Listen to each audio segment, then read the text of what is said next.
Assalamualaikum everyone. This is Biology by Binti Ali. Today we will learn about the mechanism of breathing in human being.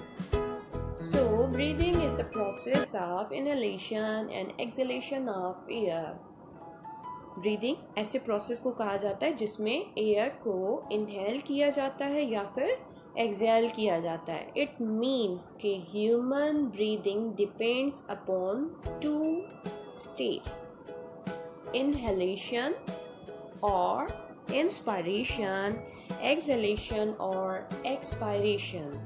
तो ये जो दो method है हम इनको यहाँ पर डिटेल में पढ़ेंगे कि किस तरह से हम ह्यूमन बीइंग इनहेल और एक्सहेल करते हैं एयर को.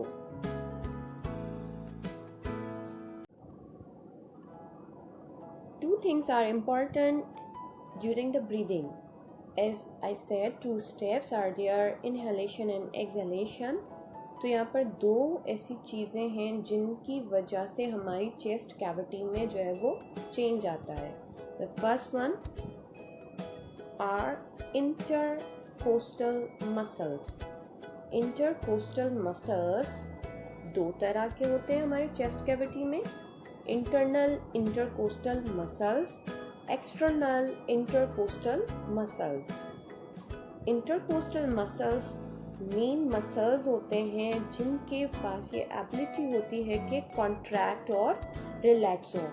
तो during the contraction and relaxation intercostal muscles chest cavity को राइज करते हैं और फिर दोबारा अपनी पोजीशन पर लाना.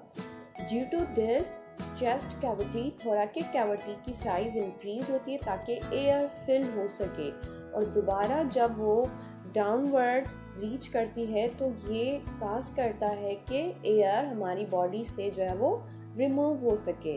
तो इंटरकोस्टल मसल्स के अलावा जो दूसरी चीज़ जिसकी वजह से रेस्पिरेशन जो है वो एबल हो जाती है कि हम इनहेल और एक्सहेल कर सकें, तो वो है diaphragm. Diaphragm is the muscular partition. Diaphragm is the muscular partition between the thoracic cavity and the abdominal cavity. Diaphragm क्या चीज़ है कि ये मस्कुलर जो है वो सेपरेशन होती है, एक मसल्स की जो है वो एक स्पेसिफिक लेयर होती है जो कि हमारी एब्डोमिनल कैविटी को हमारी चेस्ट कैविटी से सेपरेट करती है, जिसकी वजह से हमारे एब्डोमिनल ऑर्गन हमारे चेस्ट कैविटी में प्रेजेंट ऑर्गन से सेपरेट रहते हैं.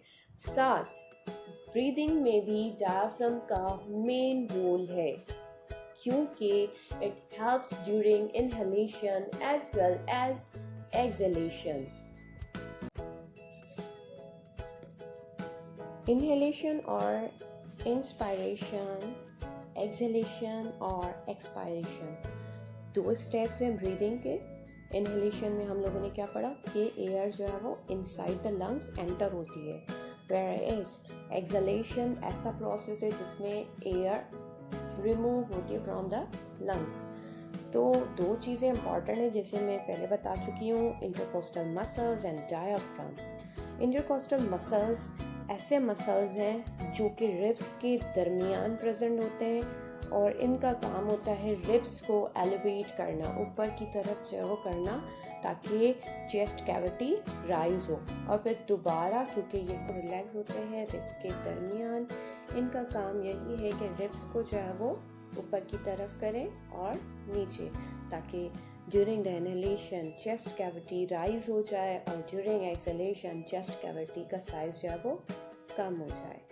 तो इस तरह से हम लोग स्टार्ट करते हैं दोनों चीज़ों में क्या चेंजेस आती हैं during the inspiration and expiration. Intercostal muscles जैसे मैंने मेंशन किया स्टार्ट में दो तरह के हैं, internal intercostal muscles and external intercostal muscles. तो ये जो दो तरह के मसल्स हैं ये दोनों ही एंटागोनिस्टिकली काम करते हैं. दैट मीन्स के अपोजिट में मसल्स हैं कॉन्ट्रैक्ट और रिलैक्स होते हैं. तो अगर एक मसल कॉन्ट्रैक्ट हो रहा है, जैसे कि इंटरनल इंटरकोस्टल मसल्स कॉन्ट्रैक्ट हो रहे हैं, तो external intercostal muscles at that time क्या हो जाएंगे, रिलैक्स। अगर इंटरनल इंटरकोस्टल मसल्स रिलैक्स हैं तो एक्सटर्नल इंटरकोस्टल मसल्स कॉन्ट्रैक्ट हो जाएंगे। तो ये कॉन्ट्रैक्शन और रिलैक्सेशन इनकी अपोजिट होने की वजह से ही हमारी ब्रीदिंग पॉसिबल हो सकती है। इंटरनल इंटरकोस्टल मसल्स इंस्पायरेशन के दौरान, जैसे कि हम लोग यहाँ पर पिक्चर में ऑब्जर्व कर रहे हैं कि इंटरनल इंटरकोस्टल मसल्स और एक्सटर्नल इंटरकोस्टल मसल्स रिलैक्स और कॉन्ट्रैक्ट हो रहे हैं। अब आपने याद क्या करना है कि ड्यूरिंग इंस्पायरेशन कौन से मसल्स कॉन्ट्रैक्ट होते हैं और कौन से मसल्स रिलैक्स होते हैं। आपको कैसे पता चले, ज़्यादातर जो है वो हम कंफ्यूज हो जाते हैं कि इनहेलेशन के दौरान कौन से मसल्स कॉन्ट्रैक्ट हुए, कौन से रिलैक्स हुए, एक्सहेलेशन के दौरान कौन से मसल्स कॉन्ट्रैक्ट हुए, कौन से मसल्स रिलैक्स हुए। तो आप लोग सिंपल ये ट्रिक जो है वो यूज़ करना। इनहेलेशन का फर्स्ट लेटर है आई और एक्सहेलेशन का फर्स्ट लेटर है ई, और हमारे पास दो तरह के इंटरकोस्टल मसल्स हैं, इंटरनल एंड एक्सटर्नल, जिन दोनों में भी फर्स्ट लेटर आई और ई आता है। अब आपने वर्ड जो सबसे ज़्यादा इम्पॉर्टेंट है वो याद करना क्या है, रिलैक्स। रिलैक्स आप लोगों ने याद रखना है, क्योंकि जब आप रिलैक्स मसल्स की पोजीशन याद करोगे ऑटोमेटिकली आप लोगों को ये क्लियर हो जाएगा कि कौन से मसल्स कॉन्ट्रैक्ट हो रहे हैं। अब जैसे मैंने स्टार्ट में कहा कि इनहेलेशन का फर्स्ट लेटर है आई और इंटरनल इंटरकोस्टल मसल्स का भी फर्स्ट लेटर है आई। सिमिलर लेटर्स जो होते हैं, यानी कि during the inhalation internal intercostal muscles relax होते हैं। क्या होते हैं, रिलैक्स। जबकि एक्सहेलेशन का फर्स्ट लेटर है ई और एक्सटर्नल इंटरकोस्टल मसल्स का फर्स्ट लेटर भी क्या है, ई। अब सिमिलर लेटर्स को आपने दोबारा ऑब्जर्व करना है और वर्ड याद रखना है, relax. External intercostal muscles during the exhalation will be relax. क्या हो जाएंगे, वो रिलैक्स रहेंगे। अब आपने क्या पोजीशन याद की है, रिलैक्स वाली पोजीशन आपने याद कर ली कि इनहेलेशन के दौरान इंटरनल इंटरकोस्टल मसल्स रिलैक्स हो जाएंगे और एक्सहेलेशन के दौरान एक्सटर्नल इंटरकोस्टल मसल्स रिलैक्स हो जाएंगे। अब रिमेनिंग क्या बचा, दैट इज द कॉन्ट्रैक्शन। कौन से मसल्स कॉन्ट्रैक्ट होते हैं, क्या बचा हमारे पास, कॉन्ट्रैक्शन ड्यूरिंग द इनहेलेशन। हमारे पास जो इंटरनल इंटरकोस्टल मसल्स थे इनहेलेशन के दौरान वो थे रिलैक्स, तो अपोजिट में हमारे पास क्या आ गया, contraction of external intercostal muscles. अब इनहेलेशन के दौरान एक्सटर्नल इंटरकोस्टल मसल्स कॉन्ट्रैक्ट हो जाते हैं, तो during the inhalation contraction of external intercostal muscles cause the ribs to be elevated, ऊपर की तरफ उभर जाना, जिसकी वजह से थोड़ा की कैविटी रेज हो जाएगी। ओके, फिर एक्सहेलेशन के दौरान जो एक्सटर्नल इंटरकोस्टल मसल्स थे हम लोगों ने पढ़ा वो रिलैक्स होते हैं, तो एक्सहेलेशन के दौरान इंटरनल इंटरकोस्टल मसल्स कॉन्ट्रैक्ट होंगे। Downward, chest cavity downward move करती जाती है। और इसकी वजह से चेस्ट कैविटी, थोरैक की कैविटी का साइज हो जाता है कम ताकि एयर बाहर आ जाए। अब ये नेसेसरी क्यों है? क्योंकि ह्यूमन ब्रीदिंग है नेगेटिव प्रेशर ब्रीदिंग। ह्यूमन की ब्रीदिंग डिपेंड करती है नेगेटिव प्रेशर ब्रीदिंग पर। और नेगेटिव प्रेशर ब्रीदिंग का मतलब ये है कि एटमॉस्फेरिक प्रेशर से इंटरनल प्रेशर को कम रखना। थोरैक के कैविटी का प्रेशर क्या होगा? डिक्रीज, कम होगा।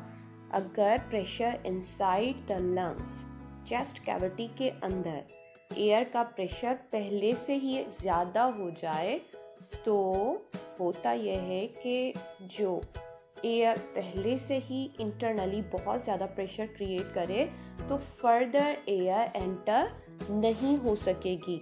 इसकी वजह से ह्यूमन ब्रीदिंग को थोरैक की कैविटी का प्रेशर डिक्रीज करना पड़ता है। Due to the decrease in the pressure of thoracic cavity, atmospheric pressure के जो वो कंपैरिजन में thoracic cavity का प्रेशर कम होता है तो इसकी वजह से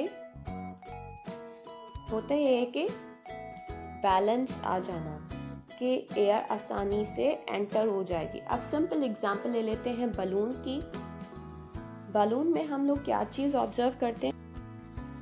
बलून में हम लोग क्या चीज़ ऑब्जर्व करते हैं कि बलून जो है वो अगर अनफिल्ड हो, उसमें एयर ना हो और आप उसको फिल कर रहे हो तो आप प्रेशर ऑफ एयर एंटर करोगे कि वो बलून में इनसाइड एंटर हो जाए, क्योंकि इनसाइड द बलून एयर का प्रेशर क्या है? कम है, बिल्कुल कम है। इसी वजह से एयर एंटर होती जा रही है और बलून फिल होता जा रहा है। पर जब इनसाइड द बलून एयर का प्रेशर इंक्रीज हो जाता है तो वहाँ पर further Uptake of air possible नहीं होता।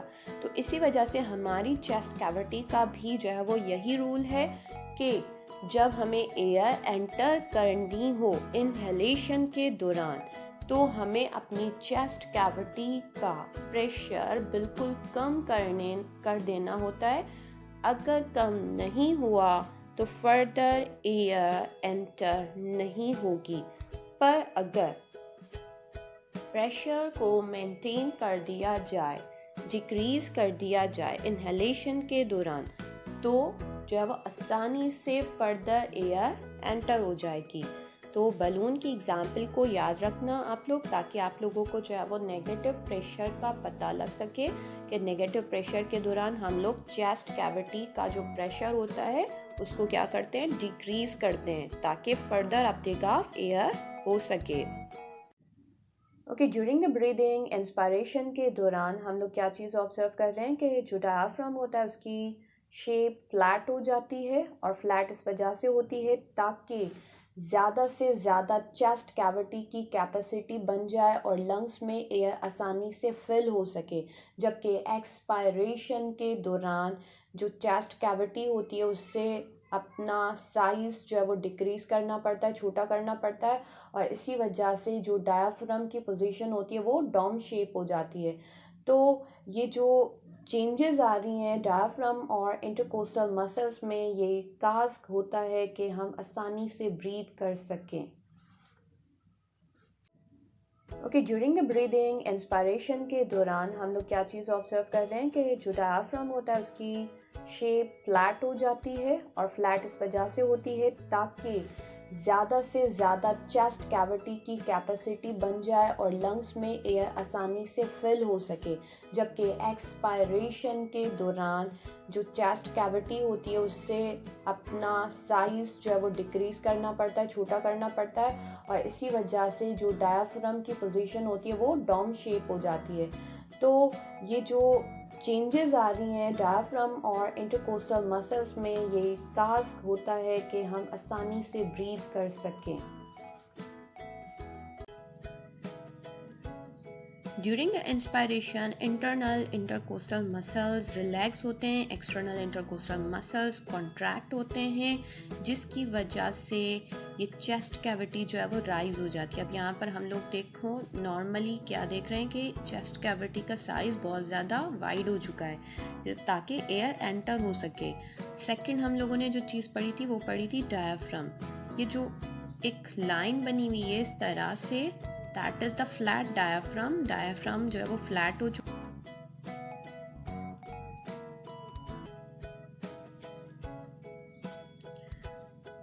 डायफ्राम जो है वो फ्लैट है। डायफ्राम फ्लैट इस वजह से होता है ताकि जो है वो चेस्ट कैविटी की ज़्यादा जगह हो, ज़्यादा जगह होगी तो वो ज़्यादा एयर फिल हो सकेगी, नेगेटिव प्रेशर जो है वो डेवलप होगा।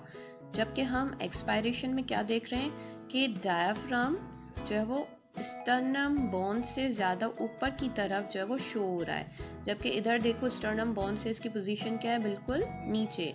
तो ये जो है वो पोजीशन होती है डायफ्राम की कि बिफोर जो है वो हम लोग एक्सपायरेशन इसको ऑब्जर्व कर रहे हैं कि ये फ्लैट शेप है, एंड ड्यूरिंग एक्सपायरेशन ये जो है वो बिल्कुल डॉम की तरह जो है वो अपीयर हो रहा है। इधर आप लोग देखो कि डायफ्राम की पोजीशन बिल्कुल फ्लैट है, जबकि इस डायग्राम में क्या है, डॉम शेप बनी हुई है। चेस्ट कैविटी इधर बहुत ज़्यादा वाइड है, जबकि इधर चेस्ट कैविटी की जगह थोड़ी कम है, क्योंकि यहाँ पर हम लोगों ने एयर को रिमूव करना है, क्योंकि यहाँ पर हम लोगों को एयर को जो है वो बॉडी से रिमूव करना है, जबकि यहाँ पर एयर क्या होगी, एंटर होगी।